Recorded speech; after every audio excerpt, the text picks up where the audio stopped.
नमस्कार दोस्तों, मैं विकास आप सभी को अपने YouTube चैनल पर स्वागत करते हैं। आज बीपीएससी के थ्रू एक असिस्टेंट ऑडिट ऑफिसर करके एक बहाली आया है, जो बिहार सरकार का फाइनेंस मिनिस्टर होता है, फाइनेंस मिनिस्ट्री होता है, उसी के अंतर्गत ये सर्विसेज आता है, बिहार ऑडिट सर्विसेज। तो इसमें सबसे पहले हम आपको ये बता दें कि इसमें उम्र सीमा जो है 21 से 37 साल है। जो लोग इस उम्र सीमा के अंतर्गत आते हैं वे इस फॉर्म को भर सकते हैं, फिल कर सकते हैं। दूसरा चीज़ है कि जो ओबीसी के हैं उनको 3 साल का इसमें एज रिलैक्सेशन है। फिर SC ST वालों के लिए 5 साल का जो है एज रिलैक्सेशन है। अब आगे चलते हैं। इसमें 138 पोस्ट के लिए जो है ये वैकेंसी आई हुई है, और 138 पोस्ट में आपको जो UR कैटेगरी है उनके लिए 54 सीट है, और UR कैटेगरी का जो फीमेल है उनके लिए जो है 19 सीट है। आर्थिक रूप से कमज़ोर यानी कि EWS जो होता है उनके लिए 14 सीट है। महिलाओं उनके EWS के जो महिला हैं उनके लिए 4 सीट है। उसके बाद में जो अनुसूचित जाति है यानी कि SC शेड्यूल कास्ट के जो लोग हैं उनके लिए जो है 22 सीट है, और उनकी महिलाओं के लिए जो है 6 सीट का प्रावधान है। उसके बाद है अनुसूचित जनजाति यानी कि ST शेड्यूल ट्राइब, उनके लिए 2 सीट है, और उनकी महिलाओं के लिए 1 भी सीट नहीं है। मतलब उन SC कैटेगरी के महिलाओं के लिए 1 भी सीट नहीं है।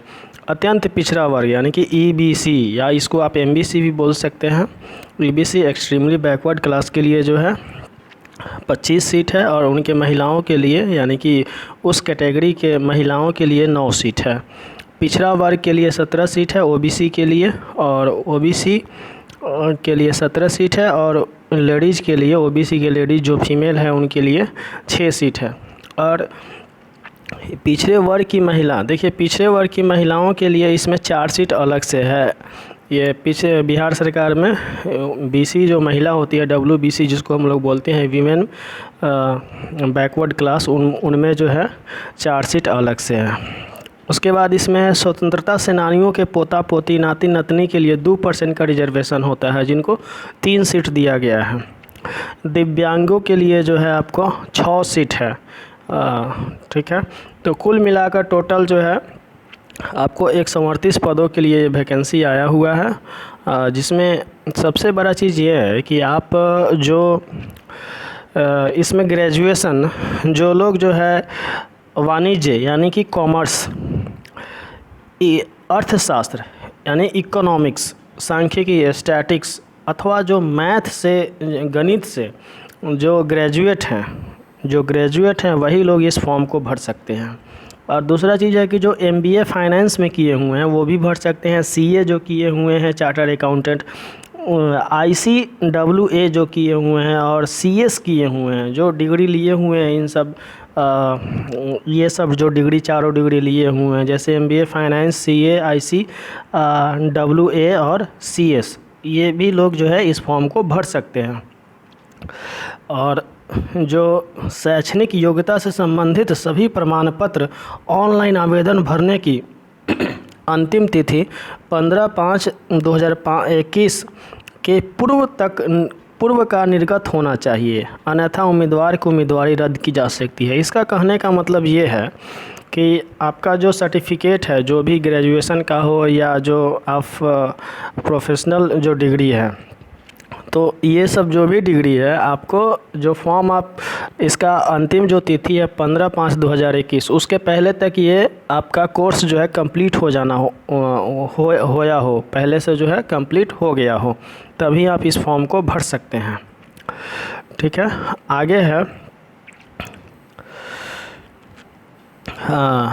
आगे है कि देखिए इसका जो चयन प्रक्रिया है वो आपको 3 लेवल को क्रॉस करना होगा। सबसे बड़ा चीज़ है कि जो आप BPSC का जो एग्ज़ाम देते हैं संयुक्त प्रतियोगिता परीक्षा के लिए, जो पहले से जो पाठ्यक्रम निर्धारित है BPSC के लिए PT का, वही आपको यहाँ भी जो है अप्लाई होगा।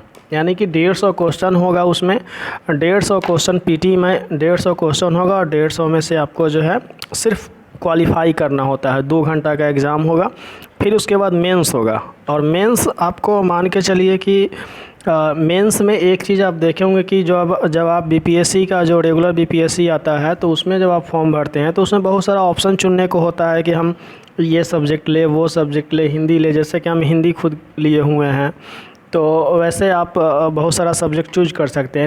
लेकिन यहाँ पे जो है आप सिर्फ आपको चूज करने के लिए मात्र 4 ही सब्जेक्ट दिया गया है। जैसे पहला सब्जेक्ट है वाणिज्य, दूसरा है अर्थशास्त्र, तीसरा है गणित, चौथा है स्टैटिक्स। तो आप ये चूज कर सकते हैं। और हम आपको इसका ये बता दें, मेंस में जो है पहला 100 नंबर का आपको हिंदी होता है जो एकदम कंपल्सरी होता है पास करना। अगर आप ये पास नहीं करते हैं तो अगला जो है कॉपी भी आपका जांच नहीं होता है। दूसरा पेपर आपका होगा, जैसे जीके जीएस का 2 पेपर होगा, जिसमें से जो पहला पेपर होगा वो 3 घंटे का होगा, फिर दूसरा पेपर होगा 3 घंटे का होगा और दोनों 300 नंबर का होगा। फिर जो अगला पेपर होगा आपका वो ऑप्शनल पेपर होगा, जो आप 4 सब्जेक्ट है उसमें से जो चूज किए हुए हैं वो सब्जेक्ट होगा और वो 300 नंबर का होगा। तो ये 900 नंबर हो गया। फिर उसके बाद में एक इंटरव्यू होता है, साक्षात्कार जिसको हिंदी में बोलते हैं, वो 120 नंबर का होता है। और 120 नंबर का जब आप इंटरव्यू दे लेते हैं फिर उसके बाद आपका 1020 नंबर में 900 का आपका ये मेंस का एग्ज़ाम हुआ और फिर 120 नंबर का आपका इंटरव्यू हुआ। तो 1020 नंबर का जब आप एग्ज़ाम दे लेते हैं उसके बाद जो है ये मेरिट बनता है। तब फिर आपका जो है अगर उसमें आप कट ऑफ में आते हैं तो आपका सिलेक्शन होता है। और भी इसमें जो है फॉर्म जो है फिल करने का जो डेट है वो आपको 17/4 यानी कि 17 अप्रैल से आप फॉर्म भर सकते हैं। और अंतिम तिथि जो है फॉर्म भरने का 15/5 यानी 15 मई तक है, आप फॉर्म को भर सकते हैं इस फॉर्म को। और फॉर्म भरने में जो पैसा लगता है, शुल्क जो लगता है वो निर्धारित किया गया है। आपको पेमेंट करने और आवेदन के फाइनल सबमिशन किए जाने के बाद अभ्यर्थी स्वयं द्वारा की गई प्रविष्टि को पुनः एडिट कर सकते हैं, जिसके लिए विज्ञापन के आवेदन भरने की अंतिम तिथि निर्धारित के बाद एक सप्ताह बाद, जैसे आप जब फॉर्म भर देते हैं तो उसके या पेमेंट जब आप फाइनल कर देते हैं उसके 1 सप्ताह बाद तक आप जो है उससे ये निकाल सकते हैं, उसका जो प्रिंट आउट होता है वो निकाल सकते हैं। बिहार के मूलवासी फीमेल जिनका द्वारा फी निर्धारित होता है,